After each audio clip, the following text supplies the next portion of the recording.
अरे दोस्तों, क्या हाल चाल। आज का एपिसोड उफ, दिमाग घुमा देने वाला था।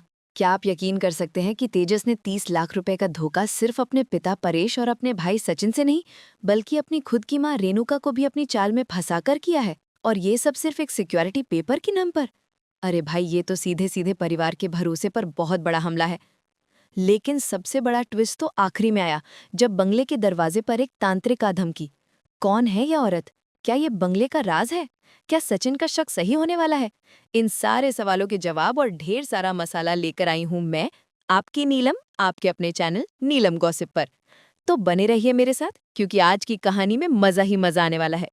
एपिसोड शुरू हुआ उस आलीशान बीच हाउस से, जो 3 करोड़ में मिलने जा रहा था।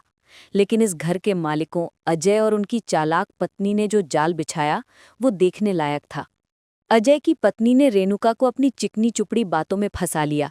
उसने रेणुका को ऐसा फील कराया जैसे वे कोई राजा रानी हों और मालिक सिर्फ उनके चेहरे की वजह से इतना बड़ा बलिदान दे रहे हों। और हमारी रेणुका काकू, वो तो तुरंत तेजस की ढाल बन गई। फैसला तेजस का है और घर खरीद कर ही रहेगा। हमारी रेणुका काकू की यही मासूमियत उन्हें भारी पड़ने वाली थी। लेकिन तभी एंट्री होती है परेश बाबा की, जिन्होंने सही समय पर घंटी बजाई। अरे, ये 3 करोड़ का सौदा है, सब्जी खरीदना नहीं।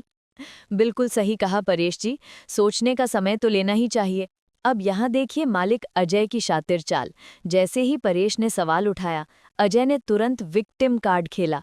गुस्सा होने का नाटक, समय बर्बाद करने का इल्जाम और फिर मिस्टर बख्शी को बुलाने का नाटक।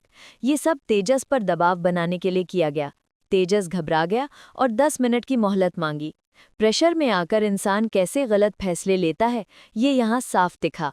मालिकों के बाहर जाते ही परिवार में भयंकर कलह शुरू हो गई। तेजस तो सीधे परेश और आकाश पर भड़क उठा। उसे लगता है कि वे उसकी तरक्की में रुकावट है। अरे तेजस बेटा, उन्हें तुम्हारी चिंता है। तुम हवा में उड़ रहे हो और जमीन पर खड़े लोग ही तुम्हें बचा सकते हैं। पर तेजस कहाँ सुनने वाला था। उसने अपनी अगली चाल चली। झूठा दिलासा। ये फाइनल कॉन्ट्रैक्ट नहीं है, सिर्फ सिक्योरिटी पेपर है। होम लोन पास होने पर ही डील होगी। इस झूठी बात पर परेश और आकाश को कुछ राहत मिली। लेकिन आकाश ने सही कहा, सिक्योरिटी अमाउंट बहुत ज्यादा है। और दोस्तों, एक बार के लिए लगा कि रेणुका काकू सुधर गई। उन्होंने भी परेश और आकाश का साथ दिया और तेजस को समझाया कि जब सब एक ही बात कह रहे हैं तो रुक जाना चाहिए। वो तेजस रोशनी के साथ बाहर गई ताकि अजय से 2 दिन का समय मांग सके। परेश और आकाश तो फूले नहीं समाये। परेश जी को लगा कि उनकी पत्नी ने पहली बार सही फैसला लिया है। लेकिन दोस्तों, अगर ये उड़ने की आशा है, तो यहाँ इतनी आसानी से सब कुछ ठीक कैसे हो सकता है? कुछ देर बाद जब तेजस, रोशनी और रेणुका मालिक अजय के साथ ये हुई ना बात कहते हुए वापस आए, तो सबका शक यकीन में बदल गया। लेकिन पर्दे के पीछे क्या हुआ था? फ्लैशबैक। यहाँ देखिए रोशनी का मास्टर स्ट्रोक। रेणुका जब घर खरीदने के खिलाफ थी, तो रोशनी ने मासूमियत का नाटक किया। Emotional blackmail. आप तो समझदार हैं काकू, कम से कम आप तो तेजस का साथ दीजिए। ये सिर्फ सिक्योरिटी पेपर हैं, मैं खुद कुछ गलत होने नहीं दूंगी। और बस, तेजस और रोशनी ने मिलकर रेणुका को परिवार की खुशी के नाम पर फंसा लिया। रेणुका काकू ने तेजस पर विश्वास किया और तेजस ने उसी विश्वास का फायदा उठाया। तेजस ने मां के सामने ही धोखे भरे पेपर्स पर साइन कर दिया। 25 लाख रुपए और दे दिए और कुल 30 लाख रुपए सिक्योरिटी डिपॉजिट के तौर पर फंस गए। और अजय और उसकी पत्नी तुरंत फ्लाइट लेट होने का बहाना बनाकर भाग गए। ये तो साफ साफ धोखाधड़ी है। रोशनी ने तुरंत तेजस को चेतावनी दी कि 30 लाख रुपए और इस डील का राज परेश और सबसे जरूरी सचिन से छिपाकर रखना होगा, वरना घर में तूफान आ जाएगा। ये दोनों अब एक बड़े धोखे के पार्टनर बन चुके हैं। लेकिन दोस्तों, पिक्चर अभी बाकी है। एंट्री होती है हमारे जासूस भाई सचिन की। सबसे पहले तो सचिन की टैक्सी की टक्कर होते होते बची अजय की कैब से। सचिन गुस्से में था, लेकिन अजय तुरंत माफी मांगकर निकल गया ताकि उसका राज ना खुल जाए। सचिन ने जब देखा कि इतना बड़ा बंगले का मालिक टैक्सी में घूम रहा है, तो उसका शक तुरंत कन्विक्शन में बदल गया। 7 करोड़ का बंगला 3 करोड़ में और मालिक टैक्सी में भाग रहा है। ये तो घोटाला है। सचिन का दिमाग बहुत तेज चलता है। रोशनी और तेजस ने एयरपोर्ट जाने का बहाना बनाया, लेकिन सचिन कहाँ मानने वाला था। तभी रेणुका काकू फिर आई, अपनी लक्ष्मी वाली तारीफ लेकर। अजय सर भले आदमी हैं, उन्होंने मुझे साक्षात लक्ष्मी कहा। अरे काकू, वो तुम्हें बेवकूफ़ बनाकर गए हैं। रेणुका ने फिर रोशनी की तारीफ की। मेरी रोशनी ही है जो मेरे तेजस के कदम से कदम मिलाकर चलती है, और साथ ही साहिली और रिया पर ताना मारा कि आजकल की लड़कियां पति का साथ नहीं देती। इस पर सचिन का जवाब तो और भी मजेदार था। उसने अपनी माँ को ही ताना मार दिया। बाबा की बाई, शायद तू ना अच्छे से कदम मिलाकर चल नहीं पाई बाबा के साथ, तभी तो मेरा बाबा इतना मस्त घर खरीद नहीं पाया। उफ, ये तो सीधे दिल पर वार था। रेणुका और परेश भी गुस्सा हुए, पर परेश ने माहौल शांत किया कि वे 2 दिन बंगले में रहकर जांच पड़ताल करेंगे। लेकिन सचिन को पूरा यकीन था कि कुछ तो गड़बड़ है।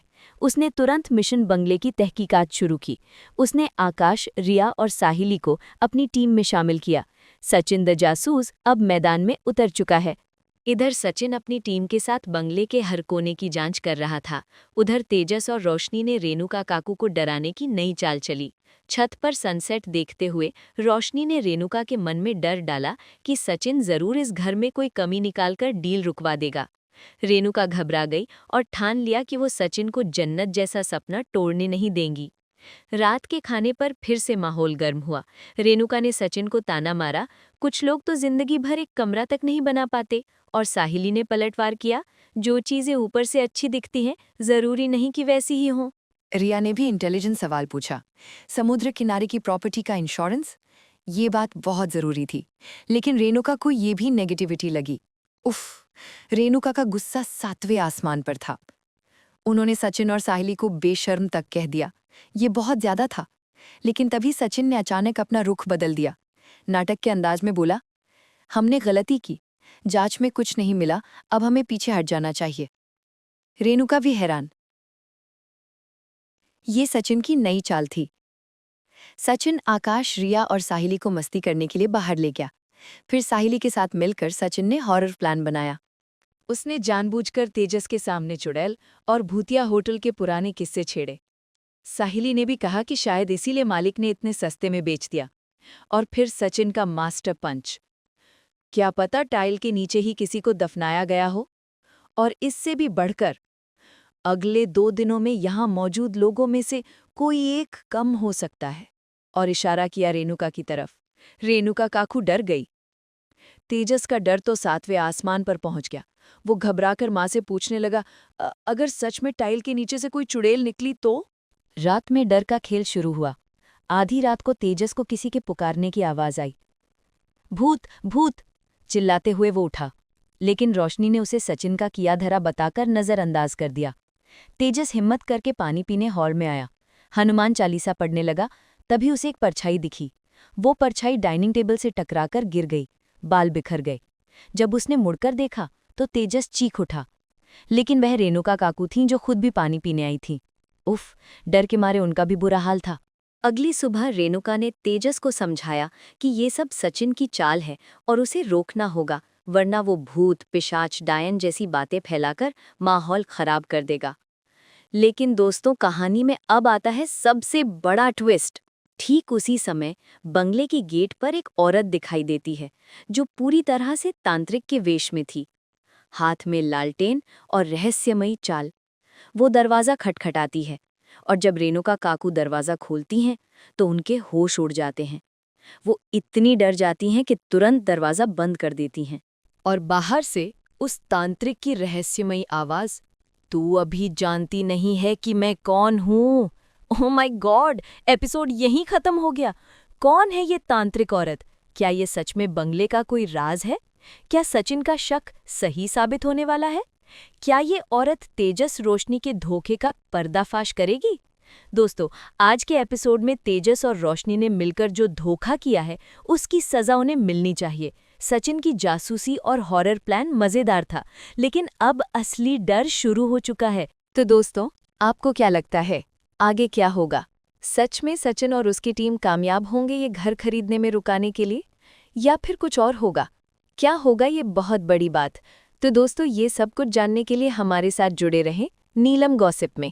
धन्यवाद।